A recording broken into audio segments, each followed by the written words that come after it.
My dear students, dear friends, and dear brothers and sisters, once again I welcome to all of you in Dr. Yash Chandra online classes for education. मेरे प्रिय विद्यार्थियों, प्यारे भाई और बहनों, प्यारे साथियों, प्यारे मित्रों, मैं आप सभी लोगों का एक बार फिर से doctor Yash Chandra online classes for education में स्वागत करता हूं। आप सभी लोगों का हार्दिक अभिनंदन करता हूं। आप सभी लोगों का बहुत ही वार्म वेलकम है doctor Yash Chandra online classes for education में। मेरे प्रिय विद्यार्थियों, प्यारे भाई और बहनों, प्यारे साथियों, आज हम जिस टॉपिक को लेकर के आए हैं आप सभी लोगों के लिए, वो टॉपिक है ह्यूमन राइट्स एंड ड्यूटीज। प्रिय विद्यार्थियों, मानवाधिकार एवं कर्तव्य, यह एक ऐसा विषय है, एक ऐसा प्रकरण है, एक ऐसा टॉपिक है जिससे रिलेटेड प्रश्न जो है लगभग सभी परीक्षाओं में पूछे जाते हैं और खास करके जो कॉम्पिटिटिव एग्जाम होते हैं प्रिय विद्यार्थियों, उसमें भी पूछे जाते हैं। या फिर कोई एक ऐसा कार्यक्रम, कोई एक ऐसा प्रोग्राम हो जहां पे मानवाधिकार का पेपर रखा गया है, मानवाधिकार का प्रश्न पत्र रखा गया होता है, वहां पर जो है मानवाधिकार से प्रश्न पूछे जाते हैं। तो प्रिय विद्यार्थियों, हम जो है आप सभी लोगों के लिए, आपकी तैयारी को आगे बढ़ाने के लिए हम लाए हैं कुछ महत्वपूर्ण प्रश्न, कुछ ऐसे मल्टीपल चॉइस क्वेश्चन, कुछ ऐसे ऑब्जेक्टिव क्वेश्चंस, महत्वपूर्ण प्रश्न हैं प्रिय विद्यार्थियों, जो कि अक्सर एग्जाम में पूछे जाते हैं, जो कि मानवाधिकार या ह्यूमन राइट्स से रिलेटेड जो भी प्रश्न कॉम्पिटिटिव एग्जाम में पूछे जाते हैं प्रिय विद्यार्थियों, उन्हीं प्रश्नों को हम लेकर के आपके लिए उपस्थित हुए हैं, आपको लिए लेकर आए हैं। तो प्रिय विद्यार्थियों, चलिए हम लोग आज की क्लास को स्टार्ट करते हैं। आज की क्लास में हम सभी लोगों ने मानवाधिकार या ह्यूमन राइट्स एंड ड्यूटीज से रिलेटेड या मानवाधिकार एवं कर्तव्य से रिलेटेड कुछ महत्वपूर्ण 30 प्रश्नों के बारे में डिस्कस करेंगे प्रिय विद्यार्थियों। 30 प्रश्नों के बारे में हम लोग एक्सरसाइज करेंगे, अभ्यास करेंगे, और इन 30 प्रश्नों के अलावा अन्य प्रश्नों के बारे में आने वाली कक्षाओं में, अगली कक्षाओं में या अगले वीडियोज में चर्चा किया जाएगा। प्रिय विद्यार्थियों, जो आज के 30 महत्वपूर्ण प्रश्न हैं वो बहुत ही महत्वपूर्ण है, वो अक्सर एग्जाम में पूछे जाते हैं, इसलिए आप क्लास के अंत तक बने रहिएगा, इस वीडियो को पूरा देखिएगा, जिससे कि मानवाधिकार से रिलेटेड जो भी important objective questions, multiple choice questions हम आपके लिए लेकर आए हैं, उसका आप लाभ उठा सकें। तो प्रिय विद्यार्थियों, प्यारे भाई और बहनों, प्यारे साथियों, चलिए आज की क्लास को स्टार्ट किया जाए। और आज की क्लास को स्टार्ट करने के पूर्व आप सभी प्यारे भाई और बहनों में से, प्रिय विद्यार्थियों में से और प्रिय साथियों में से जिन लोगों ने अभी तक चैनल को सब्सक्राइब नहीं किया है, कृपया आप जल्दी से चैनल को सब्सक्राइब कर लीजिए, जिससे कि आप अपनी रुचि और आवश्यकता के अनुसार जो भी आपके कोर्स से रिलेटेड या आपकी तैयारी से रिलेटेड वीडियोस हमारे चैनल पर पड़े हुए हैं, उसको आप प्ले लिस्ट में जाकर के आसानी से ढूंढ पाएँ, आसानी से सर्च कर पाएँ। इसके लिए ज़रूरी है कि आप हमारे चैनल को सब्सक्राइब कर लीजिए प्रिय विद्यार्थियों। और साथ ही साथ जहाँ सब्सक्राइब लिखा है उसके बगल में एक बेल का आइकन है, घंटी का आकार है, यदि लाल है, रेड है, तो उसको प्रेस करिए। उसको दबाने पर कुछ विकल्प आते हैं, उन विकल्पों में से आप ऑल के ऑप्शन को सिलेक्ट कर लीजिए। इससे यह होगा कि जो भी नए वीडियो जाएंगे प्रिय विद्यार्थियों आपकी कोर्स से रिलेटेड, उसकी सूचना, उसके नोटिफिकेशंस, इंफॉर्मेशंस आपको समय से मिल जाएगा और आपका कोई भी वीडियो मिस नहीं होगा। और प्यारे भाई और बहनों, प्रिय विद्यार्थियों, प्रिय साथियों, आप इस वीडियो को लाइक करिए और साथ ही साथ अधिक से अधिक अपने दोस्तों में, फ्रेंड सर्किल में, मित्रों के साथ, सहपाठियों के साथ शेयर करिए, जिससे कि वे भी इस वीडियो का लाभ उठा सके और उनका भी अध्ययन कार्य सुचारू रूप से आगे बढ़ सके। और साथ साथ प्रिय विद्यार्थियों, प्यारे भाई और बहनों, प्यारे साथियों, आप इस वीडियो पे कमेंट्स भी कर सकते हैं। कमेंट्स के द्वारा यदि आपका कोई बहुमूल्य सुझाव है या कोई प्रश्न है या कोई समस्या है तो उसको हम तक पहुंचाइए। हम आपके प्रश्नों का उत्तर देने का प्रयास करेंगे, आपके समस्याओं का समाधान करने का प्रयास करेंगे और साथ साथ जो भी आपके वैल्यूएबल सजेशंस आएंगे उन सुझावों पर अनुपालन भी करने का प्रयास करेंगे। तो प्रिय विद्यार्थियों, प्यारे भाई और बहनों, प्यारे साथियों, जल्दी से आप इस वीडियो को लाइक कर दीजिए, वीडियो को शेयर करिए और वीडियो को अधिक से अधिक शेयर करिए, वीडियो पे कमेंट्स करिए। और जिन प्यारे भाई और बहनों ने, प्रिय विद्यार्थियों ने, प्रिय साथियों ने चैनल को सब्सक्राइब नहीं किया है अभी तक, जल्दी से आप चैनल को सब्सक्राइब कर लीजिए और बेल के आइकन को भी आप प्रेस कर दीजिए।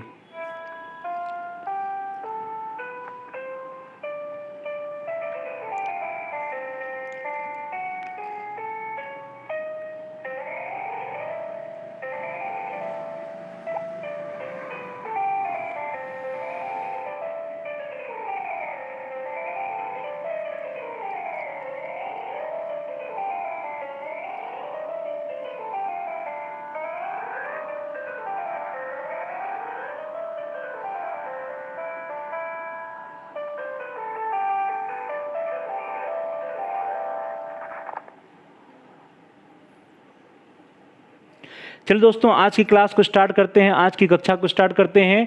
प्रिय विद्यार्थियों, प्यारे भाई और बहनों, प्यारे साथियों, आप सभी लोगों से आग्रह है कि आप यदि लाइव क्लास के दौरान उपस्थित हैं तो आप जो है एक पेन और पेपर ले लीजिए।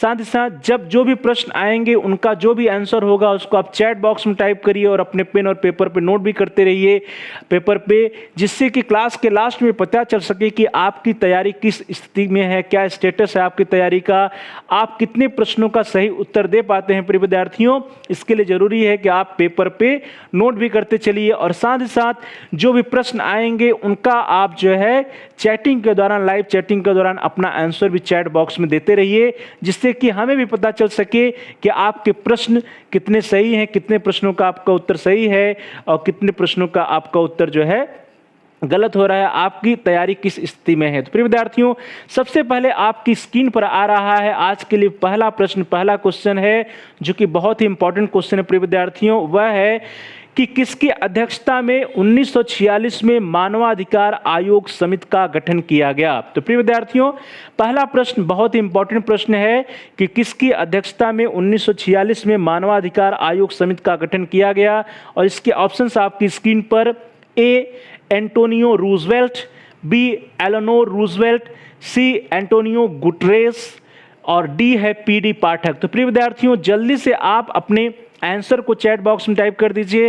वेरी गुड, मुझे पूरी उम्मीद है कि आप सभी लोग इसके बारे में पढ़े होंगे और इसका उत्तर आप सही दे पाएंगे। तो क्या होगा प्रिय विद्यार्थियों इसका सही उत्तर? 1946 में प्रिय विद्यार्थियों मानवाधिकार आयोग समिति का गठन जो किया गया था वो एंटोनियो रूजवेल्ट नहीं, एंटोनियो गुटरेस नहीं, पीडी पाठक नहीं, एलेनोर रूजवेल्ट की अध्यक्षता में किया गया था।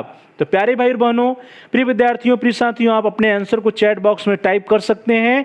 आप सभी लोगों में से जिन लोगों ने बी आंसर दिया है, जिन लोगों का आंसर एलेनोर रूजवेल्ट है, आप सभी लोगों के उत्तर, आप सभी लोगों के आंसर सही हैं।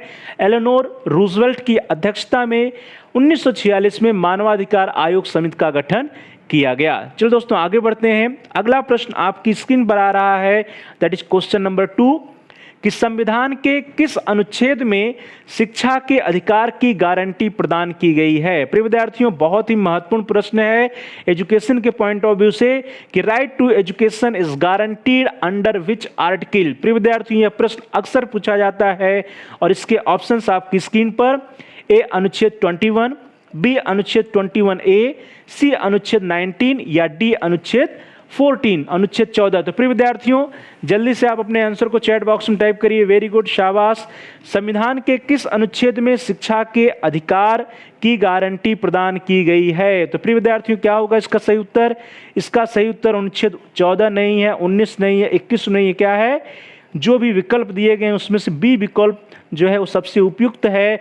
तो आप सभी लोगों में से जिन लोगों का आंसर बी रहा है या जिन लोगों ने आंसर अनुच्छेद 21 से आर्टिकल 21A दिया है, आप सभी लोगों के उत्तर, आप सभी लोगों के आंसर सही हैं। चलिए दोस्तों आगे बढ़ते हैं। यह जो प्रश्न रहा क्वेश्चन नंबर 2, ये बहुत ही महत्वपूर्ण प्रश्न है। ये अक्सर कॉम्पिटिटिव एग्जाम में पूछा जाता है, एजुकेशन के भी एग्जाम में पूछा जाता है कि अनुच्छेद 21A के तहत क्या प्रावधान है या शिक्षा के अधिकार की गारंटी किस अनुच्छेद में प्रदान की गई है? तो वो है अनुच्छेद 21A या 21 का। चलिए दोस्तों आगे बढ़ते हैं। अगला प्रश्न बहुत ही सरल प्रश्न और बहुत ही इंपॉर्टेंट क्वेश्चन है प्रिय विद्यार्थियों, क्वेश्चन नंबर 3 कि अंतर्राष्ट्रीय मानवाधिकार दिवस कब मनाया जाता है? प्रिय विद्यार्थियों, अंतर्राष्ट्रीय मानवाधिकार दिवस कब मनाया जाता है? इसके ऑप्शंस आपकी स्क्रीन पर। ए 15 जनवरी, बी 10 फरवरी, सी 25 दिसंबर या डी 10 दिसंबर। प्रिय विद्यार्थियों, मुझे पूरी उम्मीद है कि आप सभी लोगों के पास इसका आंसर है, आप सभी लोग इसके बारे में पढ़ चुके हैं। तो जल्दी से आप अपने आंसर को चैट बॉक्स में टाइप कर दीजिए। वेरी गुड, आप सभी प्यारे विद्यार्थी, प्यारे भाई बहन, प्यारे मित्र कॉम्पिटिटिव एग्जाम देते हैं तो वहां पे यह प्रश्न पूछा जाता है कि अंतर्राष्ट्रीय मानवाधिकार दिवस कब मनाया जाता है प्रिय विद्यार्थियों। तो इसका क्या सही उत्तर होगा? ए 15 जनवरी नहीं, बी 10 फरवरी भी नहीं, सी 25 दिसंबर भी नहीं, क्या इसका सही उत्तर? डी है 10 दिसंबर। तो इस प्रकार से आप सभी प्रिय विद्यार्थियों में से, प्यारे भाई और बहनों में से, प्यारे साथियों में से जिन लोगों ने डी ऑप्शन चुना है, जिन लोगों का आंसर 10 दिसंबर है, आप सभी लोगों का उत्तर सही है। 10 दिसंबर को अंतर्राष्ट्रीय मानवाधिकार दिवस मनाया जाता है। चलिए प्रिय विद्यार्थियों आगे बढ़ते हैं। अगला प्रश्न बहुत ही इंपॉर्टेंट प्रश्न और सरल प्रश्न है आप सभी लोगों के लिए। क्वेश्चन नंबर 4, अनुच्छेद 21A या 21 का संबंधित है। प्रिय विद्यार्थियों अनुच्छेद 21 का किससे संबंधित है और इसके ऑप्शंस आपकी स्क्रीन पर। ए 6 से 14 वर्ष के आयु के बच्चों की निःशुल्क शिक्षा से, बी धार्मिक स्वतंत्रता से, सी शोषण के विरुद्ध अधिकार से और डी समता के अधिकार से। तो प्रिय विद्यार्थियों यह बहुत ही महत्वपूर्ण प्रश्न है, बहुत ही सरल प्रश्न है। इसके बारे में आप लोग पहले भी पढ़ चुके हैं, तो जल्दी से आप अपने आंसर को चैट बॉक्स में टाइप कर दीजिए। वेरी गुड, शाबाश। अनुच्छेद 21 का जो है प्रिय विद्यार्थियों किससे संबंधित है? समता के अधिकार से नहीं, शोषण के विरुद्ध अधिकार से नहीं, धार्मिक स्वतंत्रता से भी नहीं। किससे है ये? 6 से 14 वर्ष के आयु के बच्चों की निःशुल्क शिक्षा से संबंधित है। तो प्रिय विद्यार्थियों आप सभी लोगों में से जिन लोगों ने ए ऑप्शन चुना है, जिन लोगों का आंसर ए रहा, आप सभी लोगों का उत्तर सही है। अनुच्छेद 21 का या अनुच्छेद 21A आर्टिकल 21A में प्रिय विद्यार्थियों 6 से 14 वर्ष के आयु के बच्चों की निःशुल्क शिक्षा की व्यवस्था है। प्रिय विद्यार्थियों इसी में राइट टू एजुकेशन का प्रावधान है या शिक्षा के अधिकार का भी प्रावधान किया गया है आर्टिकल 21A में। तो यह बहुत ही इंपॉर्टेंट प्रश्न है प्रिय विद्यार्थियों। चलिए आगे बढ़ते हैं। अगला प्रश्न आपकी स्क्रीन पर आ रहा है, वह भी बहुत ही इंपॉर्टेंट क्वेश्चन है और अधिकांशतः कॉम्पिटिटिव एग्जाम में पूछा जाता है। क्वेश्चन नंबर 5, राज्य के नीति निर्देशक सिद्धांत या जिसको हम लोग directive principles of state policy भी बोलते हैं, वह भारतीय संविधान के किस भाग में है? प्रिय विद्यार्थियों directive principles of state policy Indian constitution के किस पार्ट में है या किस भाग में है, यह प्रश्न है प्रिय विद्यार्थियों। तो जल्दी से आप अपने आंसर को चैट बॉक्स में टाइप करिए। इसके लिए विकल्प जो है वो आपकी स्क्रीन पर, ए भाग 2, बी भाग 3, सी भाग 4 या डी भाग 5। तो प्रिय विद्यार्थियों मुझे पूरी उम्मीद है कि आप सभी लोगों को उत्तर सही हैं, शाबाश। जल्दी से इसके उत्तर आप चैट बॉक्स में टाइप कर दीजिए। राज्य के नीति निर्देशक सिद्धांत या directive principles of state policy भारतीय संविधान के किस भाग में है, किस पार्ट में है प्रिय विद्यार्थियों? तो भाग 2 में नहीं है, 3 में नहीं है, 5 में नहीं, किस में है? भाग 4 में है। तो प्यारे भाई बहनों इस तरह से आप सभी लोगों में से जिन लोगों ने सी आंसर दिया है, जिन लोगों का आंसर सी या पार्ट 4 भाग 4 है, आप सभी लोगों के उत्तर, आप सभी लोगों के आंसर सही हैं। प्रिय विद्यार्थियों इंडियन कॉन्स्टिट्यूशन के पार्ट 4 में या भाग 4 में राज्य के नीति निर्देशक सिद्धांत या directive principles of state policy का वर्णन है। State policy directive principles of state policy प्रिय विद्यार्थियों पार्ट 4 में दिया गया है इंडियन कॉन्स्टिट्यूशन के। चलो दोस्तों आगे बढ़ते हैं। अगला प्रश्न बहुत ही सरल प्रश्न है प्रिय विद्यार्थियों, लेकिन अधिकांशतः पूछा जाता है। वो प्रश्न है प्रिय विद्यार्थियों की नीति निर्देशक तत्वों को किस देश के संविधान से लिया गया है? मुझे पूरी उम्मीद है कि आप सभी लोगों के उत्तर सही होंगे। इसके ऑप्शंस आपकी स्क्रीन पर, A Britain, B Canada, C America या डी आयरलैंड। तो प्रिय विद्यार्थियों इसके बारे में आप लोगों ने कई बार पढ़ा है, तो इसका आप सभी लोगों का उत्तर सही होना चाहिए, शाबाश। आप चैट बॉक्स में अपने उत्तर को टाइप करते रहिए। Very good. नीति निर्देशक तत्वों को प्रिय विद्यार्थियों किस देश के संविधान से लिया गया? तो ब्रिटेन से नहीं, कनाडा से नहीं, अमेरिका से नहीं, कहां से लिया गया? आयरलैंड के कॉन्स्टिट्यूशन से लिया गया है प्रिय विद्यार्थियों। तो इस तरह से आप सभी लोगों में से जिन लोगों ने डी ऑप्शन चुना है, आप सभी लोगों का उत्तर, आप सभी लोगों का आंसर सही है। प्रिय विद्यार्थियों आयरलैंड का जो कॉन्स्टिट्यूशन है, आयरलैंड का जो संविधान है, आयरलैंड के संविधान से हमारे देश के संविधान में नीति निर्देशक तत्वों या डायरेक्टिव प्रिंसिपल्स को लिया गया है। प्रिय विद्यार्थियों जो directive principles of state policy है या राज्य के नीति निर्देशक सिद्धांत जो है प्रिय विद्यार्थियों, उसको जो है आयरलैंड के कॉन्स्टिट्यूशन या आयरलैंड के संविधान से लिया गया है। चलिए दोस्तों आगे बढ़ते हैं। अगला प्रश्न आपकी स्क्रीन पर, और वो भी बहुत ही महत्वपूर्ण प्रश्न है प्रिय विद्यार्थियों संविधान से। अगला प्रश्न है कि धार्मिक स्वतंत्रता का अधिकार का संबंध किस अनुच्छेद से है? प्रिय विद्यार्थियों धार्मिक स्वतंत्रता के बारे में हमारे कॉन्स्टिट्यूशन में दिया गया है। तो धार्मिक स्वतंत्रता का जो अधिकार है उसका संबंध किस अनुच्छेद से है, यह प्रश्न है प्रिय विद्यार्थियों। इसके ऑप्शंस आपकी स्क्रीन पर, ए अनुच्छेद 19 से 20, बी अनुच्छेद 21 से 22, सी अनुच्छेद 20 से 25 या डी अनुच्छेद 25 से 28। तो प्रिय विद्यार्थियों आप जल्दी से अपने आंसर को चैट बॉक्स में टाइप करिए। वेरी गुड, शाबाश। प्रिय विद्यार्थियों जो धार्मिक स्वतंत्रता के अधिकार की बात की जाती है तो वह किस अनुच्छेद में है? 19 से 20 नहीं, 21 से 22 नहीं, 20 से 25 नहीं, किस में है? 25 से 28 तक में है। प्रिय विद्यार्थियों, जो भी ऑप्शंस दिए गए हैं उसमें से सबसे अप्रोप्रिएट जो ऑप्शन है दैट इज डी ऑप्शन, अनुच्छेद 25 से लेकर के अनुच्छेद 28 तक में, that is article 25 to article 28 में धार्मिक स्वतंत्रता का अधिकार के बारे में, इसके बारे में आर्टिकल 25 से 28 में दिया गया है। अर्थात धार्मिक स्वतंत्रता के अधिकार का संबंध अनुच्छेद 25 से लेकर के अनुच्छेद 28 तक है। चलिए दोस्तों आगे बढ़ते हैं। अगला प्रश्न आपकी स्क्रीन पर आ रहा है, दैट इज क्वेश्चन नंबर 8। प्रश्न संख्या 8 कहता है कि भारत में मानवाधिकार संरक्षण अधिनियम, that is protection of human right act, किस वर्ष में अधिनियमित या इनएक्टेड किया गया था? प्रिय विद्यार्थियों, यह बहुत ही इंपॉर्टेंट क्वेश्चन है और अक्सर एग्जाम में पूछा जाता है कि जो भारत में मानवाधिकार संरक्षण अधिनियम है वो किस वर्ष में अधिनियमित किया गया था? Protection of human right act किस वर्ष में अधिनियमित किया गया? और इसके ऑप्शंस आपकी स्क्रीन पर, ए 1991 1991, बी 1992 1992, सी 1993 1993 या डी 1994 1994। तो प्रिय विद्यार्थियों, मानवाधिकार संरक्षण अधिनियम या protection of human right act जो है वो कब इनेक्ट किया गया था? जल्दी से आप अपने आंसर को चैट बॉक्स में टाइप करिए। वेरी गुड, शाबाश।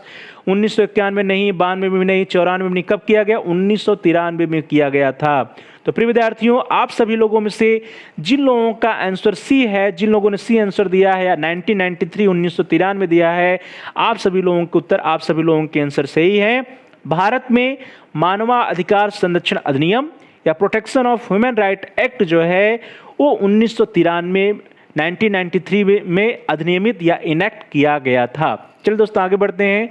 अगला प्रश्न आपकी स्क्रीन पर आ रहा है, वो भी इंपॉर्टेंट क्वेश्चन है कि राष्ट्रीय मानव अधिकार आयोग की अधिक समावेशी और कुशल बनाने हेतु लोकसभा में मानव अधिकार संरक्षण संशोधन विधेयक, that is the protection of human right bill, amendment bill, कब पारित किया गया? प्रिय विद्यार्थियों, यह आपके समसामयिकी से भी प्रश्न हो सकता है कि राष्ट्रीय मानवाधिकार आयोग की अधिक समावेशी और कुशल बनाने हेतु लोकसभा में मानव अधिकार संरक्षण संशोधन विधेयक कब पारित किया गया था? The protection of human rights amendments bill कब पारित किया गया? प्रिय विद्यार्थियों, इसके ऑप्शंस आपकी स्क्रीन पर, 2017 में, 2018 में, 2019 में या 2020 में। तो प्रिय विद्यार्थियों, जल्दी से आप अपने ऑप्शन को, अपने आंसर को चैट बॉक्स में टाइप कर दीजिए।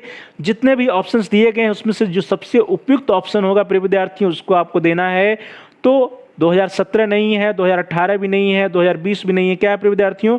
2019 है। तो इस तरह से आप सभी लोगों में से जिन लोगों ने सी ऑप्शन चुना या जिन लोगों का आंसर 2019 या 2019 है, आप सभी लोगों का उत्तर सही है। राष्ट्रीय मानव अधिकार आयोग को अधिक समावेशी और कुशल बनाने हेतु लोकसभा ने मानव अधिकार संरक्षण संशोधन विधेयक या the protection of human rights amendment bill 2019 में पारित किया। चलिए दोस्तों आगे बढ़ते हैं। अगला प्रश्न आपकी स्क्रीन पर आ रहा है और वह अगला प्रश्न जो है प्रश्न संख्या 10, बहुत ही इंपॉर्टेंट क्वेश्चन प्रिय विद्यार्थियों, वेरी इंपॉर्टेंट क्वेश्चन है। Question number 10 is on your screen. Question number 10 is राष्ट्रीय मानव अधिकार आयोग का मुख्यालय कहाँ स्थित है? प्रिय विद्यार्थियों, राष्ट्रीय मानव अधिकार आयोग जो हमारे देश का है उसका हेडक्वार्टर, उसका मुख्यालय कहाँ स्थित है? और इसके ऑप्शंस आपकी स्क्रीन पर, ए मुंबई में, बी कलकत्ता में, सी नई दिल्ली में या डी बेंगलोर में। तो प्रिय विद्यार्थियों, जल्दी से आप अपने आंसर को चैट बॉक्स में टाइप करिए कि राष्ट्रीय मानवाधिकार आयोग का मुख्यालय जो कहाँ स्थित है प्रिय विद्यार्थियों? तो कहाँ है? मुंबई में नहीं है, कलकत्ता में नहीं है, बेंगलोर में नहीं, कहाँ? नई दिल्ली में स्थित है। तो इस तरह से आप सभी प्रिय विद्यार्थियों में से, प्यारे भाई और बहनों में से, प्यारे साथियों, प्यारे मित्रों में से जिन लोगों ने सी ऑप्शन सिलेक्ट किया, आप सभी लोगों का उत्तर सही है। राष्ट्रीय मानवाधिकार आयोग जो है हमारे देश का, उसका हेडक्वार्टर, उसका मुख्यालय नई दिल्ली में स्थित है। चलिए दोस्तों आगे बढ़ते हैं। अगला प्रश्न आपकी स्क्रीन पर आ रहा है, वो भी बहुत ही इंपॉर्टेंट क्वेश्चन है। क्वेश्चन नंबर 11, प्रश्न संख्या 11 कहता है कि राष्ट्रीय मानव अधिकार आयोग, that is national human rights commission, जिसको हम लोग NHRC भी कहते हैं, तो नेशनल ह्यूमन राइट्स कमीशन या राष्ट्रीय मानवाधिकार आयोग एक स्वतंत्र वैधानिक संस्था है। इसकी स्थापना कब की गई थी? प्रिय विद्यार्थियों, यह जो प्रश्न है, यह प्रश्न भी अक्सर कॉम्पिटिटिव एग्जाम में पूछे जाते हैं। तो बहुत इंपॉर्टेंट क्वेश्चन है प्रिय विद्यार्थियों कि जो राष्ट्रीय मानवाधिकार आयोग की स्थापना कब की गई थी? और इसके जो विकल्प हैं, इसके जो ऑप्शन है वो आपकी स्क्रीन पर है। ए है 10 अक्टूबर 1993, बी है 11 अक्टूबर 1993, सी है 12 अक्टूबर 1993 या डी है 13 अक्टूबर 1993। तो प्रिय विद्यार्थियों, जल्दी से आप अपने आंसर को चैट बॉक्स में टाइप कर दीजिए। शाबाश। मुझे पूरी उम्मीद है कि आप सभी लोग चूंकि कॉम्पिटिटिव एग्जाम की तैयारी करते हैं तो आप सभी लोगों का उत्तर सही होना चाहिए। क्या होगा प्रिय विद्यार्थियों? जो एनएचआरसी है, राष्ट्रीय मानवाधिकार आयोग है, इसकी स्थापना कब हुई थी प्रिय विद्यार्थियों? तो 10 अक्टूबर को नहीं, 11 अक्टूबर को भी नहीं, 13 को भी नहीं, कब हुई? 12 अक्टूबर 1993 को हुई थी। तो प्रिय विद्यार्थियों, इस तरह से आप सभी लोगों में से जिन लोगों ने सी ऑप्शन चुना है, जिन लोगों को आंसर सी है, या 12 अक्टूबर 1993 या 12 अक्टूबर 1993 है, आप सभी लोगों का उत्तर, आप सभी लोगों का आंसर सही है। 12 अक्टूबर 1993 को राष्ट्रीय मानवाधिकार आयोग या NHRC, that is national human rights commission की स्थापना की गई थी। चलिए दोस्तों आगे बढ़ते हैं। अगला प्रश्न एक बहुत ही इंपॉर्टेंट क्वेश्चन है प्रिय विद्यार्थियों, और थोड़ा सा रीजनिंग टाइप का भी प्रश्न है। क्वेश्चन नंबर 12 कि निम्न यूएन संगठनों को क्रम में लगाएं तथा कूट से सही उत्तर चुनें। Arrange the following United Nations agencies in chronological order of their formation. प्रिय विद्यार्थियों, इनका जो फॉर्मेशन है, इसका जो निर्माण है, उसके क्रोनोलॉजिकल ऑर्डर में हमें अरेंज करना है। और जो ये संगठन है प्रिय विद्यार्थियों, आपकी स्क्रीन पर है। पहला है संयुक्त राष्ट्र पर्यावरण कार्यक्रम, that is United Nations environmental programs. दूसरा है प्रिय विद्यार्थियों संयुक्त राष्ट्र विकास कार्यक्रम, that is United Nations development program. तीसरा है इंटरनेशनल लेबर ऑर्गेनाइजेशन या अंतर्राष्ट्रीय श्रम संगठन। और चौथा है वर्ल्ड हेल्थ ऑर्गेनाइजेशन या विश्व स्वास्थ्य संगठन। और प्रिय विद्यार्थियों, इसके जो ऑप्शंस हैं वो आपकी स्क्रीन पर है। A first, second, third, fourth, B second, fourth, second one, C third, fourth, second, first, second and D है फोर्थ, थर्ड, सेकंड वन। तो प्रिय विद्यार्थियों, जल्दी से आप अपने आंसर को चैट बॉक्स में टाइप करिए। प्रिय विद्यार्थियों, अब हमें यह देखना पड़ेगा कि जो जितने भी यहाँ पे संगठन दिए गए हैं राष्ट्रीय यूनाइटेड नेशंस के, राष्ट्र संघ के, उन सभी संगठनों का निर्माण कब हुआ है, इसको हमें पहले देखना पड़ेगा। तो प्रिय विद्यार्थियों, सबसे पहले यदि हम लोग बात करते हैं तो संयुक्त राष्ट्र पर्यावरण कार्यक्रम की, तो इसकी स्थापना हुई है जून 1972 में। तो प्रिय विद्यार्थियों, कब हुआ? 1972 में हुआ है। कौन सा?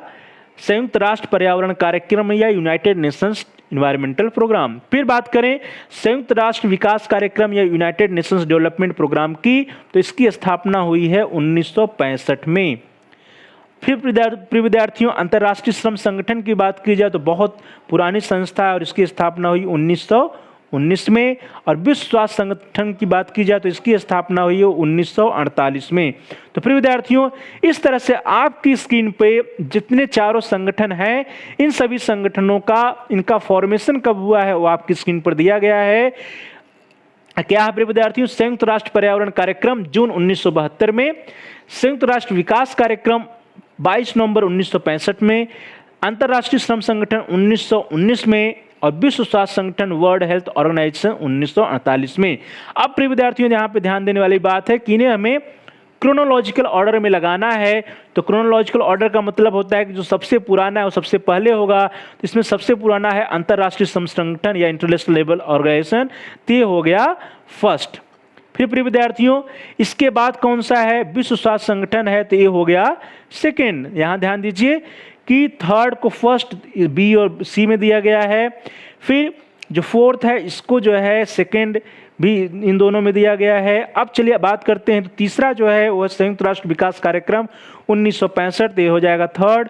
तो थर्ड जो है, जो सेकेंड को थर्ड दिया गया है बी में। तो इस तरह से प्रिय विद्यार्थियों, और जो सबसे पहला है संयुक्त राष्ट्र पर्यावरण कार्यक्रम जून 1972 सबसे लास्ट में जाएगा क्योंकि सबसे बाद में इसका फॉर्मेशन हुआ। तो इस तरह से जो प्रिय विद्यार्थियों यहाँ पे जितने भी विकल्प दिए गए हैं उन विकल्पों में से बी ऑप्शन जो है वो राइट ऑप्शन लग रहा है। अर्थात सबसे पहले स्थापना हुई सबसे पहले स्थापना हुई प्रिय विद्यार्थियों अंतर्राष्ट्रीय श्रम संगठन की 1919 में, उसके बाद विश्व स्वास्थ्य संगठन वर्ल्ड हेल्थ ऑर्गेनाइजेशन की 1948 में, उसके बाद संयुक्त राष्ट्र विकास कार्यक्रम को 1965 में, और उसके बाद प्रिय विद्यार्थियों 1972 संयुक्त राष्ट्र पर्यावरण कार्यक्रम की सबसे लास्ट में हुई है। तो इस तरह से प्रिय विद्यार्थियों, जो यहाँ पे बी ऑप्शन है, B option is the right option.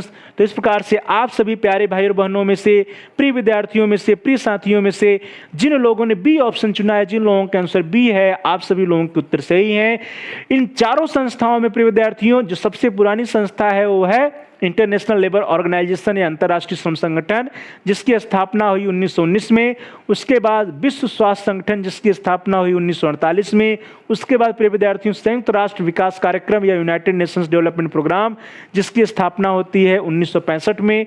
और उसके बाद संयुक्त राष्ट्र पर्यावरण कार्यक्रम, जिसकी स्थापना होती है 1972 में, जिसको हम लोग यूनाइटेड नेशंस एनवायरमेंटल प्रोग्राम भी कहते हैं। चलिए दोस्तों आगे बढ़ते हैं। अब अगला प्रश्न आपकी स्क्रीन पर आ रहा है, वो भी इंपॉर्टेंट क्वेश्चन है। वो प्रश्न है प्रिय विद्यार्थियों कि उत्तर प्रदेश राज्य मानवाधिकार आयोग का गठन कब किया गया। प्रिय विद्यार्थियों अब यूपी से प्रश्न है कि यूपी का जो राज्य मानवाधिकार आयोग है, इसका गठन कब किया गया है। प्रिय विद्यार्थियों तो इसका गठन कब किया गया, या इसको हम लोग कह सकते हैं कब क्रियाशील हुई है, और इसके ऑप्शन जो है वो आपकी स्क्रीन पर हैं। प्रिय विद्यार्थियों 7 सितंबर 2000, 7 अक्टूबर 2000, 7 अक्टूबर 2002 या 7 अक्टूबर 2001। तो प्रिय विद्यार्थियों जो उत्तर प्रदेश राज्य मानवाधिकार आयोग है, यह कब, इसका गठन या कब हुआ या कब से क्रियाशील हुई है, इसके बारे में आपको आंसर देना है। और इसके ऑप्शंस आपकी स्क्रीन पर है। तो कब से प्रिय विद्यार्थियों 7 सितंबर 2000 नहीं है, 7 अक्टूबर 2000 भी नहीं है, 7 अक्टूबर 2001 भी नहीं। कब से हुआ, 7 अक्टूबर 2002 है। तो प्रिय विद्यार्थियों इस तरह से आप सभी लोगों में से जिन लोगों ने सी ऑप्शन चुना है, आप सभी लोगों के आंसर सही है, आप सभी लोगों के उत्तर सही है। उत्तर प्रदेश राज्य मानवाधिकार आयोग का गठन जो है 7 अक्टूबर 2002 में हुआ, या वो जो है 7 अक्टूबर 2002 से वो क्रियाशील है। चलिए दोस्तों आगे बढ़ते हैं।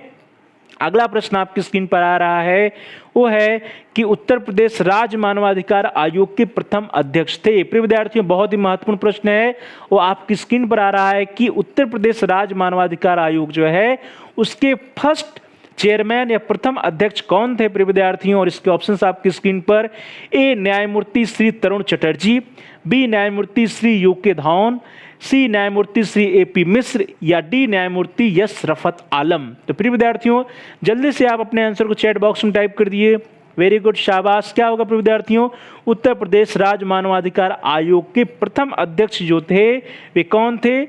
न्यायमूर्ति श्री तरुण चटर्जी नहीं है, यूके धावन भी नहीं है, रफत आलम भी नहीं है। कौन है, श्री एपी मिश्र जी हैं। तो इस तरह से आप सभी लोगों के में से जिन लोगों ने सी ऑप्शन चुना या जिन लोगों ने आंसर न्यायमूर्ति एपी मिश्र दिया है, जस्टिस श्री एपी मिश्र दिया है, आप सभी लोगों के उत्तर सही हैं। जो न्यायमूर्ति श्री एपी मिश्र जी हैं वही जो है उत्तर प्रदेश राज्य मानवाधिकार आयोग के प्रथम अध्यक्ष चुने गए थे। चलिए दोस्तों राज्य मानवाधिकार आयोग की जो प्रथम अध्यक्ष थे वो कौन थे, न्यायमूर्ति श्री एपी मिश्र। अब आगे बढ़ते हैं प्रिय विद्यार्थियों। अगला प्रश्न आ रहा है, वो भी बहुत इंपॉर्टेंट क्वेश्चन है प्रिय विद्यार्थियों, करंट अफेयर से है, समसामयिकी से है। क्वेश्चन नंबर 15 कि उत्तर प्रदेश राज्य मानवाधिकार आयोग के वर्तमान अध्यक्ष या चेयरमैन कौन है। प्रिय विद्यार्थियों करंट अफेयर से प्रश्न है, समसामयिकी से प्रश्न है, लेकिन इंपॉर्टेंट क्वेश्चन है और अधिकांशतः एग्जाम में पूछा जाता है कि उत्तर प्रदेश राज्य मानवाधिकार आयोग के वर्तमान अध्यक्ष कौन है। और इसके ऑप्शंस आपकी स्क्रीन पर, ए न्यायमूर्ति श्री तरुण चटर्जी, बी न्यायमूर्ति श्री यूके धवन, सी न्यायमूर्ति श्री एच.के. शेमा, या डी न्यायमूर्ति एस रफत आलम। तो प्रिय विद्यार्थियों जल्दी से आप अपने आंसर को चैट बॉक्स में टाइप कर दीजिए। मुझे पूरी उम्मीद है कि आप सभी लोगों के उत्तर सही होंगे, क्योंकि आप लोग कॉम्पिटिटिव एग्जाम की तैयारी कर रहे हैं। तो प्रिय विद्यार्थियों ए जो है न्यायमूर्ति श्री तरुण चटर्जी नहीं है, यूके धवन भी नहीं है, एच.के. शेमा भी नहीं है। कौन है प्रिय विद्यार्थियों, वर्तमान की हम लोग बात कर रहे हैं तो करंट टाइम में न्यायमूर्ति यस रफत आलम जो हैं वो उत्तर प्रदेश राज्य मानवाधिकार आयोग के चेयरमैन हैं। तो प्रिय विद्यार्थियों इस तरह से आप सभी प्रिय विद्यार्थियों में से, प्यारे भाई और बहनों में से, प्यारे साथियों में से जिन लोगों ने डी ऑप्शन चुना है, जिन लोगों का आंसर न्यायमूर्ति यस रफत आलम है, आप सभी लोगों के उत्तर सही हैं। उत्तर प्रदेश राज्य मानवाधिकार आयोग के वर्तमान अध्यक्ष या चेयरमैन न्यायमूर्ति यस रफत आलम जी हैं। चलिए दोस्तों आगे बढ़ते हैं। अगला प्रश्न क्वेश्चन नंबर 16 आपकी स्क्रीन पर, कि उत्तर प्रदेश राज्य मानवाधिकार आयोग का मुख्यालय कहाँ स्थित है। प्रिय विद्यार्थियों, जो उत्तर प्रदेश राज्य मानवाधिकार आयोग का हेडक्वार्टर है वो कहाँ पर स्थित है, और इसके ऑप्शंस आपकी स्क्रीन पर, ए इलाहाबाद, बी लखनऊ, सी वाराणसी या डी नोएडा। तो प्रिय विद्यार्थियों, बहुत ही सरल प्रश्न है, आप जल्दी से इसके आंसर को चैट बॉक्स में टाइप कर दीजिए। वेरी गुड, शाबाश। क्या होगा प्रिय विद्यार्थियों, उत्तर प्रदेश राज्य मानवाधिकार आयोग का जो मुख्यालय है प्रिय विद्यार्थियों कहाँ पर है, इलाहाबाद में नहीं, वाराणसी नहीं, नोएडा नहीं, कहाँ है, लखनऊ में स्थित है। तो इस तरह से आप सभी प्रिय विद्यार्थियों में से जिन लोगों ने बी ऑप्शन चुना है, जिन लोगों का आंसर लखनऊ है, आप सभी लोगों का उत्तर सही है। उत्तर प्रदेश राज्य मानवाधिकार आयोग का जो हेडक्वार्टर है, मुख्यालय, वो कहाँ है, लखनऊ में है। चलिए दोस्तों आगे बढ़ते हैं।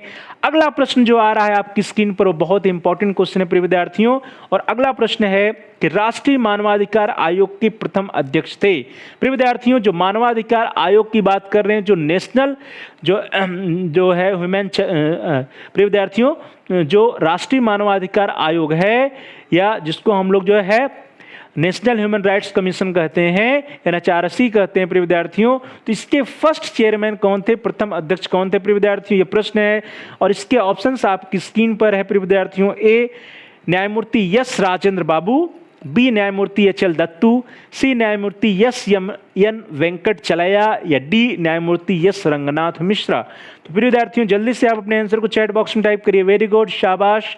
राष्ट्रीय मानवाधिकार आयोग के प्रथम अध्यक्ष कौन थे, तो न्यायमूर्ति S राजेंद्र बाबू तो नहीं थे प्रिय विद्यार्थियों, न्यायमूर्ति HL दत्तू भी नहीं, न्यायमूर्ति S श्री MN वेंकट चलैया भी नहीं। कौन थे, न्यायमूर्ति श्री रंगनाथ मिश्र जो है राष्ट्रीय मानवाधिकार आयोग के प्रथम अध्यक्ष थे। तो प्रिय विद्यार्थियों, इस तरह से आप सभी प्रिय विद्यार्थियों में से जिन लोगों ने डी ऑप्शन चुना है, जिन लोगों का आंसर डी है, आप सभी लोगों का उत्तर सही है। जिन लोगों ने न्यायमूर्ति श्री रंगनाथ मिश्रा आंसर दिया है, प्रिय विद्यार्थियों, इस तरह से न्यायमूर्ति या जस्टिस श्री रंगनाथ मिश्र जो है राष्ट्रीय मानवाधिकार आयोग के प्रथम अध्यक्ष थे। चलिए दोस्तों आगे बढ़ते हैं। अगला प्रश्न आपकी स्क्रीन पर, और वो भी करंट से विद्यार्थियों है, समसामयिकी से प्रश्न है और इंपॉर्टेंट क्वेश्चन है। वो क्वेश्चन है क्वेश्चन नंबर 18 कि राष्ट्रीय मानवाधिकार आयोग के वर्तमान अध्यक्ष हैं। प्रिय विद्यार्थियों, अभी हम लोगों ने बात किया कि प्रथम अध्यक्ष कौन थे, और प्रथम अध्यक्ष हम लोगों ने देखा कि न्यायमूर्ति श्री रंगनाथ मिश्रा थे। अब यहाँ पे प्रश्न है अगला कि वर्तमान जो है चेयरमैन या वर्तमान अध्यक्ष कौन है। प्रिय विद्यार्थियों, इसके ऑप्शंस आपकी स्क्रीन पर, ए न्यायमूर्ति एस राजेंद्र बाबू, बी न्यायमूर्ति HL दत्तू, सी न्यायमूर्ति श्री MN वेंकट चलैया या डी न्यायमूर्ति श्री KG बालाकृष्णन। तो प्रिय विद्यार्थियों, जल्दी से आप अपने आंसर को चैट बॉक्स में टाइप करिए। वेरी गुड, शाबाश।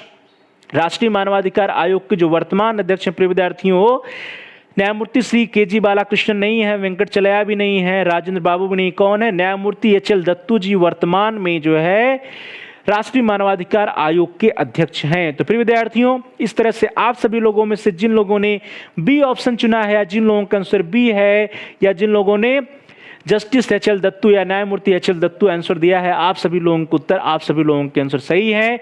जस्टिस HL दत्तू राष्ट्रीय मानवाधिकार आयोग के वर्तमान अध्यक्ष हैं। चलो दोस्तों आगे बढ़ते हैं। अगला प्रश्न आपकी स्क्रीन पर क्वेश्चन नंबर 19, 10 दिसंबर 1948 को संयुक्त राष्ट्र संघ ने कितने मानवाधिकारों को अपनाया। तो प्रिय विद्यार्थियों, जो अगला प्रश्न है वो है कि 10 दिसंबर 1948 को, अर्थात जो 10 दिसंबर की जो डेट है, जिसको हम लोग जो है मानवाधिकार दिवस के रूप में भी मनाते हैं, तो वहीं से प्रश्न है कि जो 10 दिसंबर का दिन है, इस 10 दिसंबर 1948 को संयुक्त राष्ट्र संघ ने कितने मानव अधिकारों को अपनाया था प्रिय विद्यार्थियों। और इसके ऑप्शंस आपकी स्क्रीन पर, ए 10, बी 15, सी 25 और डी 30। तो जल्दी से आप अपने आंसर चैट बॉक्स में टाइप करिए। वेरी गुड, शाबाश। 10 दिसंबर 1948 को संयुक्त राष्ट्र संघ ने प्रिय विद्यार्थियों कितने मानव अधिकारों को अपनाया। तो क्या होगा इसका आंसर, 10 नहीं है, 15 नहीं है, 25 नहीं, क्या है, 30 है। तो प्रिय विद्यार्थियों, जो 30 है, और इस डेट को जो है 10 दिसंबर को मानवाधिकार दिवस के रूप में भी मनाया जाता है। इसीलिए प्रिय विद्यार्थियों, तो आप सभी लोगों में से जिन लोगों ने डी ऑप्शन चुना, जिन लोगों का आंसर डी या 30 है, आप सभी लोगों को उत्तर, आप सभी लोगों के आंसर सही है। चलिए दोस्तों आगे बढ़ते हैं।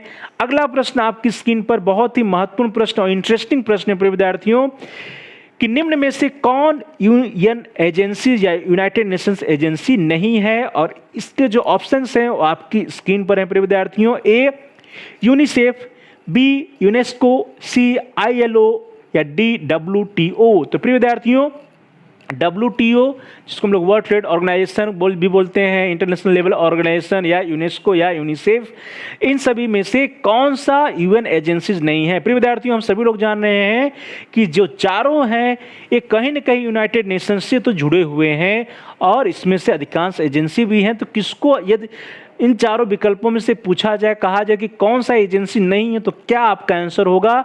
ये आपको जो है जब बताना है तो जल्दी से आप अपने आंसर को चैट बॉक्स में टाइप कर दीजिए। प्रिय विद्यार्थियों, जब हम लोग बात करते हैं यूनाइटेड नेशंस एजेंसी की, तो इसमें प्रिय विद्यार्थियों जो WTO है वो यूनाइटेड नेशंस का एजेंसी है, ILO भी है, यूनेस्को भी है। प्रिय विद्यार्थियों, जो यूनिसेफ है इसको हम लोग एजेंसी नहीं कह सकते हैं। यह क्या है? यह यूनिसेफ जो है ये यूनाइटेड नेशंस का एक स्पेशल प्रोग्राम है। प्रिय विद्यार्थियों, एक विशिष्ट कार्यक्रम है। तो इस तरह से जहाँ यहाँ पे जो ए ऑप्शन है, ए ऑप्शन राइट ऑप्शन होगा। जो यूनिसेफ है उसको हम लोग कह सकते हैं कि यह स्पेशल प्रोग्राम है, इसको हम लोग जो है यूनाइटेड नेशंस की एजेंसी नहीं कह सकते हैं। तो प्रिय विद्यार्थियों, इस चारों विकल्पों में से जो सबसे उपयुक्त ऑप्शन है इस प्रश्न के लिए वो ए है, यूनिसेफ। इसको हम लोग जो है यूनाइटेड नेशंस की एजेंसी ना करके इसको हम लोग स्पेशल प्रोग्राम भी कर सकते हैं, क्योंकि यह यूनाइटेड नेशन का एक स्पेशल प्रोग्राम भी है। चलिए दोस्तों आगे बढ़ते हैं। अगला प्रश्न आपकी स्क्रीन पर क्वेश्चन नंबर 21 कि राज्य के नीति निर्देशक सिद्धांत का वर्णन संविधान के किस अनुच्छेद में है? प्रिय विद्यार्थियों, बहुत इंपॉर्टेंट क्वेश्चन है और अधिकांशतः कॉम्पिटिटिव एग्जाम में पूछा जाता है कि जो राज्य के नीति निर्देशक सिद्धांत है इनका वर्णन संविधान के किन अनुच्छेदों में या किन आर्टिकल्स में है? प्रिय विद्यार्थियों, इसके ऑप्शंस आपकी स्क्रीन पर। ए अनुच्छेद 14 से 18, बी अनुच्छेद 19 से 22, सी अनुच्छेद 30 से 35 और डी है अनुच्छेद 36 से 51। तो प्रिय विद्यार्थियों, जल्दी से आप अपने आंसर को चैट बॉक्स में टाइप कर दीजिए। मुझे पूरी उम्मीद है कि आप सभी लोगों के उत्तर सही होंगे, क्योंकि आप सभी लोग इसके बारे में पहले भी पढ़ चुके हैं। राज्य के नीति निर्देशक सिद्धांत जो है इनका वर्णन संविधान के किन आर्टिकल्स में है? तो 14 से 18 में नहीं है, 19 से 22 में भी नहीं है, 30 से 35 में भी नहीं, किसमें है प्रिय विद्यार्थियों? 36 से 51 में है। तो इस प्रकार से आप सभी प्रिय विद्यार्थियों में से जिन लोगों ने डी ऑप्शन चुना है आप सभी लोगों के उत्तर सही है, आप सभी लोगों के आंसर सही है। प्रिय विद्यार्थियों, संविधान के भाग 4 में अनुच्छेद 36 से 51 के तहत राज्य के नीति निर्देशक सिद्धांत का वर्णन है, या डायरेक्टिव प्रिंसिपल्स ऑफ स्टेट का वर्णन जो है, राज्य के नीति निर्देशक सिद्धांतों का वर्णन प्रिय विद्यार्थियों कॉन्स्टिट्यूशन या संविधान के भाग 4 में अनुच्छेद 36 से 51 तक के अंतर्गत किया गया है। चलिए दोस्तों आगे बढ़ते हैं। अगला प्रश्न आपकी स्क्रीन पर आ रहा है क्वेश्चन नंबर 22। प्रश्न संख्या 22 कहता है कि राज्य मानवाधिकार आयोग में अध्यक्ष सहित कुल सदस्यों की संख्या है। प्रिय विद्यार्थियों, जो राज्य मानवाधिकार आयोग है उसमें अध्यक्ष को लेकर के कुल सदस्यों की संख्या कितनी होती है, यही प्रश्न है प्रिय विद्यार्थियों। और इसके ऑप्शंस आपकी स्क्रीन पर। ए 7, 7, बी 5, 5, सी 6, 6 या डी 4, 4। तो जल्दी से आप अपने आंसर को चैट बॉक्स में टाइप करिए प्रिय विद्यार्थियों। कितने सदस्य होते हैं, कितने सदस्य और अध्यक्ष को मिला करके कितना नंबर होता है, एक संख्या होती है राज्य मानवाधिकार आयोग में? तो प्रिय विद्यार्थियों क्या होगा? 7 नहीं है, 5 नहीं है, 6 नहीं है, क्या है? 4 है। प्रिय विद्यार्थियों, 4 में एक जो है चेयरमैन होता है और 3 मेंबर्स होते हैं। तो इस तरह से जो संख्या होगी वो क्या होगी? 4 होगी। तो आप सभी प्रिय विद्यार्थियों में से, प्यारे भाई और बहनों में से जिन लोगों ने डी ऑप्शन चुना है, जिन लोगों का आंसर डी है, 4 है, आप सभी लोगों का उत्तर सही है। राज्य मानवाधिकार आयोग में अध्यक्ष सहित कुल सदस्यों की संख्या 4 होगी, जिसमें एक अध्यक्ष होता है और 3 सदस्य या मेंबर्स होते हैं। चलिए दोस्तों आगे बढ़ते हैं। अगला प्रश्न आपकी स्क्रीन पर आ रहा है, वो है प्रश्न संख्या 23 क्वेश्चन नंबर 23 कि राज्य मानवाधिकार आयोग में अध्यक्ष होना चाहिए। प्रिय विद्यार्थियों, यहाँ पे प्रश्न है कि जो राज्य मानवाधिकार आयोग के चेयरमैन होते हैं, अध्यक्ष होते हैं, वे कौन हो सकते हैं? और इसके ऑप्शंस आपकी स्क्रीन पर है प्रिय विद्यार्थियों। ए उच्चतम न्यायालय का एक सेवानिवृत्त मुख्य न्यायाधीश, बी उच्च न्यायालय का एक सेवानिवृत्त मुख्य न्यायाधीश, सी जिला न्यायालय का एक सेवानिवृत्त मुख्य न्यायाधीश या डी उच्च न्यायालय का कार्यरत मुख्य न्यायाधीश। तो प्रिय विद्यार्थियों ध्यान दीजिए, प्रश्न है कि राज्य मानवाधिकार आयोग में अध्यक्ष चेयरमैन कौन हो सकता है या कौन होता है? और इसके जो ऑप्शंस हो आपकी स्क्रीन पर हैं, जल्दी से आप अपने आंसर को चैट बॉक्स में टाइप कर दीजिए प्रिय विद्यार्थियों। इसका क्या उत्तर होगा? उच्चतम न्यायालय का एक सेवानिवृत्त मुख्य न्यायाधीश नहीं होता है, उच्च न्यायालय का कार्यरत मुख्य न्यायाधीश नहीं होता है, जिला न्यायालय का एक सेवानिवृत्त मुख्य न्यायाधीश नहीं होता। कौन होगा? उच्च न्यायालय का एक सेवानिवृत्त मुख्य न्यायाधीश ही जो है प्रिय विद्यार्थियों राज्य मानवाधिकार आयोग का अध्यक्ष बन सकता है। तो इस तरह से प्यारे भाई बहनों, प्रिय विद्यार्थियों, प्रिय साथियों, आप सभी लोगों में से जिन लोगों ने बी ऑप्शन सेलेक्ट किया है, आप सभी लोगों के उत्तर सही हैं। राज्य मानवाधिकार आयोग का जो अध्यक्ष होता है, चेयरमैन होता है, वो उच्च न्यायालय का एक सेवानिवृत्त मुख्य न्यायाधीश होता है। चलिए दोस्तों आगे बढ़ते हैं। इस तरह से क्वेश्चन नंबर 23 का आंसर बी है। उच्च न्यायालय का एक सेवानिवृत्त मुख्य न्यायाधीश ही राज्य मानवाधिकार आयोग में चेयरमैन या अध्यक्ष होता है। चलिए दोस्तों आगे बढ़ते हैं। अगला प्रश्न आपकी स्क्रीन पर क्वेश्चन नंबर 24 कि राज्य मानवाधिकार आयोग में अध्यक्ष व सदस्यों का कार्यकाल होता है। प्रिय विद्यार्थियों, यहाँ पे कार्यकाल से संबंधित प्रश्न है कि राज्य मानवाधिकार आयोग में जो अध्यक्ष होते हैं या मेंबर्स होते हैं, उनका कार्यकाल कितने दिवस का होता है या कितने दिन का होता है। और इसके ऑप्शन आपकी स्क्रीन पर ए 5 वर्ष तक, बी 70 वर्ष की आयु तक, सी 5 वर्ष या 65 वर्ष की आयु तक, या डी 5 वर्ष या 70 वर्ष की आयु तक। तो प्यारे भाई और बहनों, प्रिय विद्यार्थियों, प्रिय साथियों, जितने भी विकल्प दिए गए हैं, इन सभी विकल्पों में से जो आपको उपयुक्त विकल्प लग रहा हो, उसके आंसर को आप चैट बॉक्स में टाइप करिए कि क्या सही उत्तर होगा। प्रिय विद्यार्थियों, जो यहाँ पे ऑप्शंस दिए गए हैं, उन ऑप्शंस में से कौन सा सही उत्तर होगा। राज्य मानवाधिकार आयोग में जो अध्यक्ष और सदस्य होते हैं, उनका कार्यकाल कितने दिन का होता है। तो जो पहला ऑप्शन है 5 वर्ष तक का, तो यह तो सही है। दूसरा बी 70 वर्ष तक की आयु तक का, ये भी सही है। सी है 5 वर्ष या 65 वर्ष की आयु तक, तो ये गलत है। प्रिय विद्यार्थियों, इस तरह से जो डी ऑप्शन होगा वो राइट ऑप्शन होगा। सबसे उपयुक्त जो उत्तर है, जो सबसे उपयुक्त एप्रोप्रिएट ऑप्शन है प्रिय विद्यार्थियों, दैट इज डी ऑप्शन। जो राज्य मानवाधिकार आयोग के जो अध्यक्ष या सदस्य होते हैं, उनका जो कार्यकाल होता है वो या तो 5 वर्ष का होगा या 70 वर्ष की आयु तक होगा। तो प्रिय विद्यार्थियों, इस तरह से आप सभी लोगों में से जिन लोगों ने डी ऑप्शन चुना है, जिन लोगों का आंसर डी है, आप सभी लोगों के आंसर, आप सभी लोगों के उत्तर सही हैं।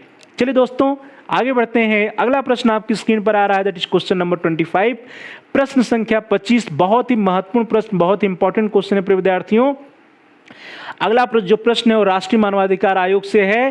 क्वेश्चन नंबर 25 कि national human rights commission India या NHRC जो है हमारा, इसमें अध्यक्ष सहित कुल सदस्यों की संख्या है। प्रिय विद्यार्थियों, अध्यक्ष सहित कुल सदस्यों की संख्या कितनी होती है, यही यहाँ पे प्रश्न है।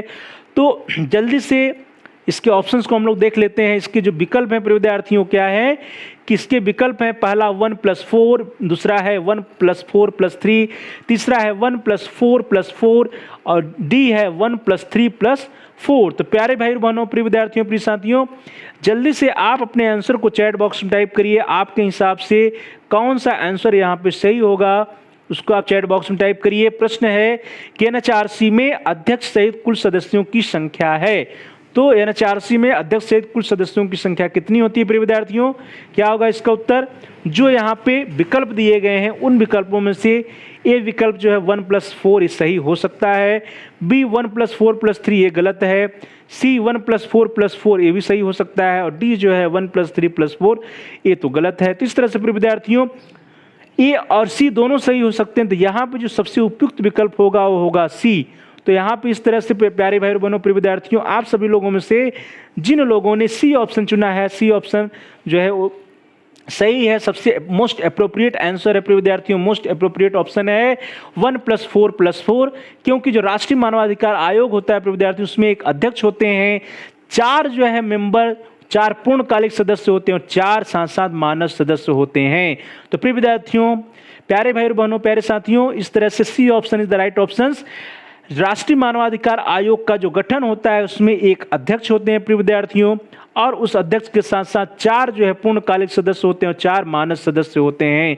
तो इस तरह से जो कुल संख्या हुई वो होगी 1 + 4 + 4 की। तो प्रिय विद्यार्थियों, एक अध्यक्ष हो गया, 4 पूर्णकालिक सदस्य और 4 जो है मानद सदस्य होते हैं। तो प्यारे भाई बहनों, प्यारे विद्यार्थियों, प्यारे साथियों, आप सभी लोगों में से जिन लोगों ने सी ऑप्शन चुना, जिन लोगों का आंसर 1 + 4 + 4 रहा, आप सभी लोगों के उत्तर, आप सभी लोगों के आंसर सही हैं। चलिए दोस्तों आगे बढ़ते हैं। अगला प्रश्न आपकी स्क्रीन पर, क्वेश्चन नंबर 26, राष्ट्रीय मानव अधिकार आयोग का गठन किसके सिद्धांतों के अनुरूप हुआ है? प्रिय विद्यार्थियों, यह भी बहुत इंपॉर्टेंट क्वेश्चन है, बहुत ही महत्वपूर्ण प्रश्न है कि जो राष्ट्रीय मानव अधिकार आयोग का गठन हुआ है, वो गठन जो है वो किन सिद्धांतों या किसके सिद्धांतों के अनुरूप हुआ है, और इसके ऑप्शंस आपकी स्क्रीन पर।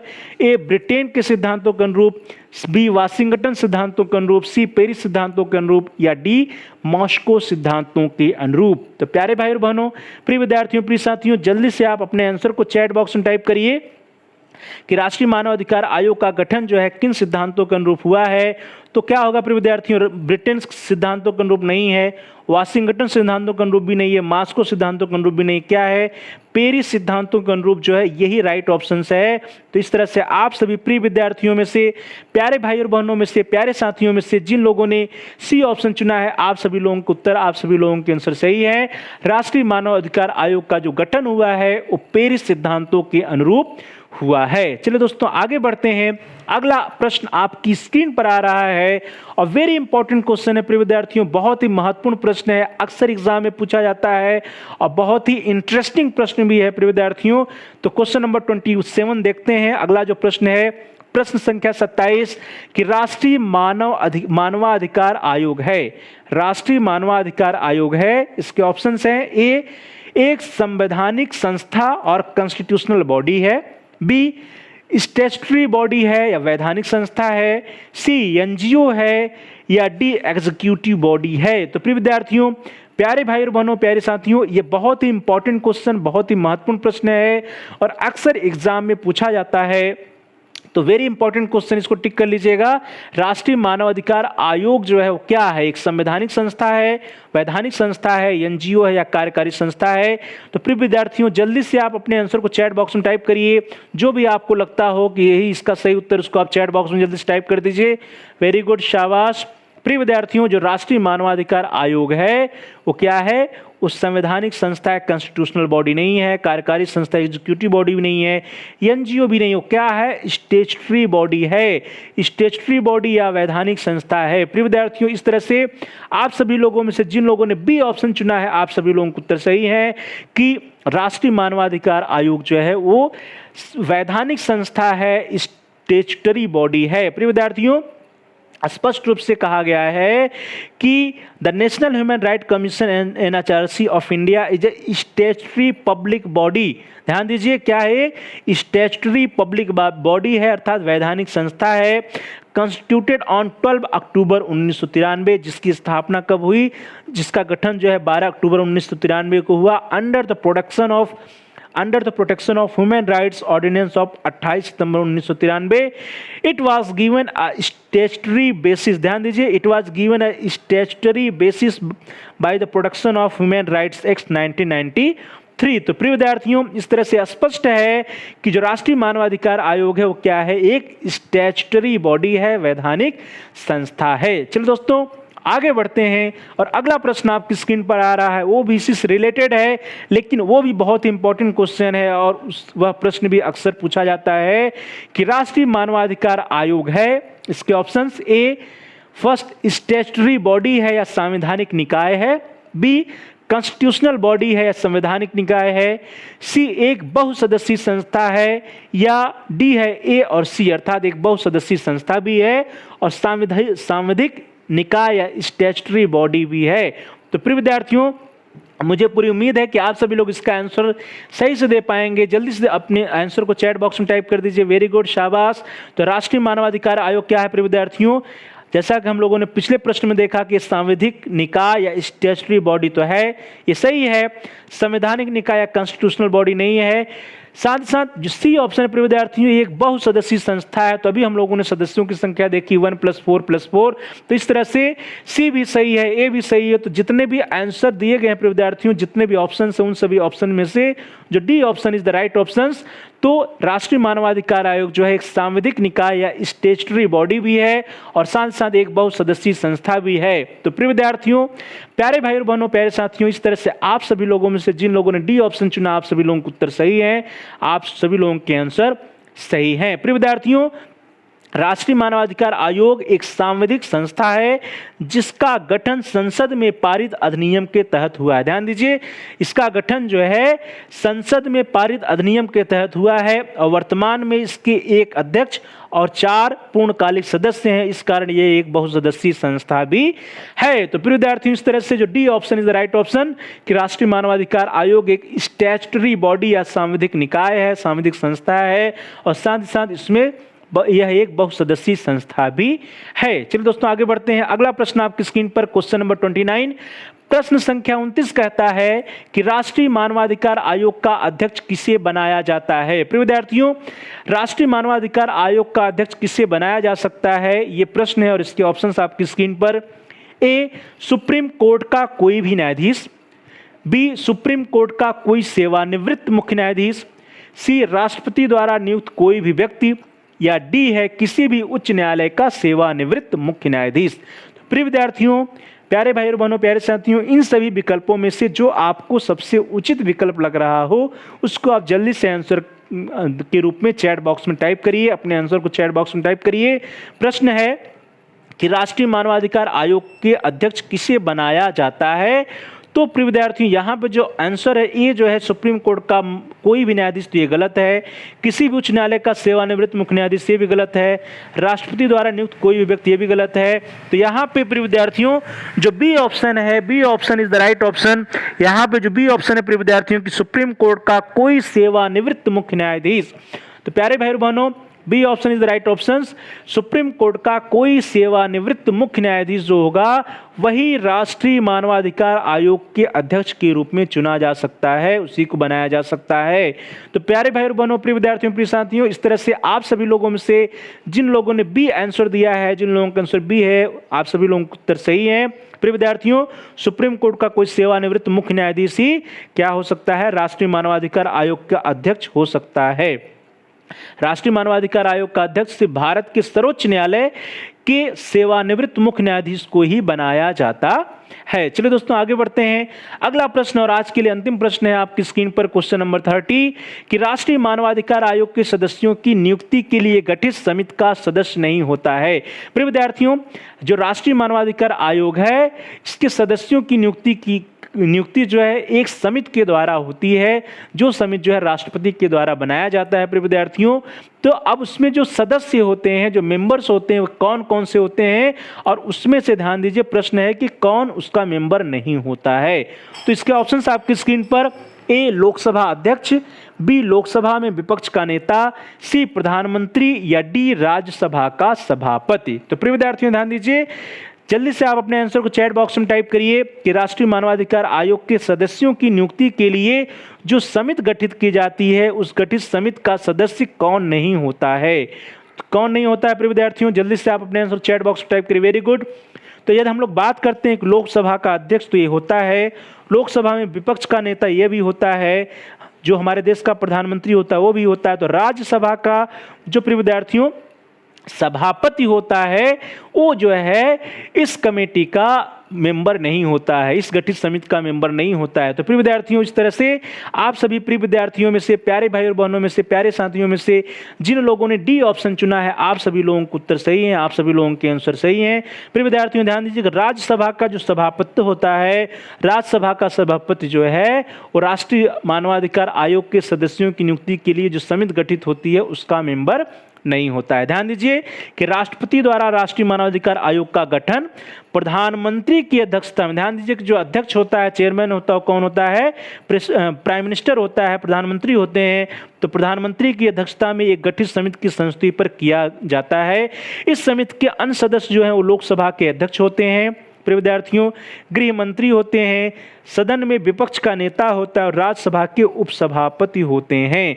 तो प्यारे भाई और बहनों, प्रिय विद्यार्थियों, प्रिय साथियों, इस तरह से जो ऑप्शंस दिए गए उन विकल्पों में से जो राज्यसभा का सभापति होता है वो जो है जो राष्ट्रीय मानवाधिकार आयोग के सदस्यों की नियुक्ति के लिए जो समिति गठित की जाती है उसका वो सदस्य नहीं होता है। तो प्यारे भाई और बहनों, प्रिय विद्यार्थियों, प्रिय साथियों, इस तरह से आज की क्लास में, आज की कक्षा में हम सभी लोगों ने जो मानवाधिकार है, मानवाधिकार से रिलेटेड जो इंपॉर्टेंट प्रश्न पूछे जाते हैं प्रिय विद्यार्थियों, चाहे कॉम्पिटिटिव एग्जाम हो, चाहे भी किसी भी प्रोफेशनल प्रोग्राम या किसी भी कार्यक्रम, किसी भी कोर्स का एग्जाम हो जहां पे मानवाधिकार सिलेबस में है, उससे रिलेटेड जो इंपॉर्टेंट प्रश्न पूछे जाते हैं प्रिय विद्यार्थियों, उन प्रश्नों के बारे में हम लोगों ने चर्चा किया।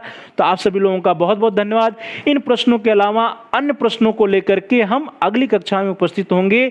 आज 30 प्रश्नों को हम लोगों ने देखा है, अगली कक्षा में अन्य 30 प्रश्नों के बारे में चर्चा करेंगे। तो प्रिय विद्यार्थियों, प्यारे भाई और बहनों, प्यारे साथियों, thanks for watching, thanks to all of you. Please like, comment and share on the video. प्रिय विद्यार्थियों, आप इस वीडियो को लाइक करिए और साथ साथ अधिक से अधिक शेयर करिए, जिससे कि आपके मित्र, आपके सहपाठी, आपके भाई बहन भी इस वीडियो का लाभ उठा सकें, उनका भी अध्ययन कार्य सुचारू रूप से आगे बढ़ सके। और साथ साथ प्रिय विद्यार्थियों, आप इस वीडियो पे कमेंट्स भी करिए। कमेंट्स के द्वारा यदि आपका कोई महत्वपूर्ण सुझाव है या कोई प्रश्न है, कोई समस्या है, तो आप हम तक पहुंचा सकते हैं। हम आपके प्रश्नों का उत्तर देने का प्रयास करेंगे, आपकी समस्याओं का समाधान करने का प्रयास करेंगे। साथ साथ प्रिय विद्यार्थियों, जो भी आपके महत्वपूर्ण सुझाव आएंगे, आपके वैल्यूएबल सजेशंस जो आएंगे, उन सुझावों पर अनुपालन करने का भी हम प्रयास करेंगे। तो प्रिय विद्यार्थियों, please like, comment and share on the video. Also subscribe the channel. आप सभी प्यारे भाई और बहनों में से, प्रिय विद्यार्थियों में से, प्रिय साथियों में से जिन लोगों ने अभी तक चैनल को सब्सक्राइब नहीं किया है, कृपया आप चैनल को सब्सक्राइब कर लीजिए, जिससे कि आप अपने कोर्स से रिलेटेड, अपनी तैयारी से रिलेटेड, अपनी रुचि और योग्यता के अनुसार, अपनी रुचि और आवश्यकता के अनुसार प्रिय विद्यार्थियों, वीडियोज को सिलेक्ट करके प्ले लिस्ट में जाकर के वीडियो को सिलेक्ट करके देख पाएँ। अपनी आवश्यकता के अनुसार टॉपिक का चयन करके आप वीडियोज को देख पाएँ। इसके लिए जरूरी है कि आप चैनल को सब्सक्राइब कर लीजिए। साथ साथ प्रिय विद्यार्थियों, जहां सब्सक्राइब लिखा है उसके बगल में एक घंटी का आकार बना है, बेल का आइकन बना है, उस बेल के आइकन को आप प्रेस करिए और बेल के आइकन के प्रेस करने पर कुछ विकल्प आएंगे, उन ऑप्शंस में से आप ऑल के ऑप्शन को सेलेक्ट कर लीजिए। इससे यह होगा कि आपके कोर्स से रिलेटेड जितने भी नए वीडियोस आएंगे प्रिय विद्यार्थियों, उसकी सूचना, उसकी इंफॉर्मेशंस सभी क्लासेस की, सभी कक्षाओं की, सभी वीडियोज की आपको समय से मिल जाएगी। तो आपका कोई भी वीडियो या कोई भी क्लास छूटेगा नहीं, कोई भी क्लास या कोई भी वीडियो आपसे बचेगा नहीं, आपका कोई भी वीडियो या कोई भी कक्षा मिस नहीं होगा। तो प्यारे भाई और बहनों, प्रिय विद्यार्थियों, प्रिय साथियों, please like, comment and share on the video. Also subscribe the channel and press the bell icon all. आप सभी लोगों का बहुत बहुत धन्यवाद। Thanks for watching, thanks to all of you.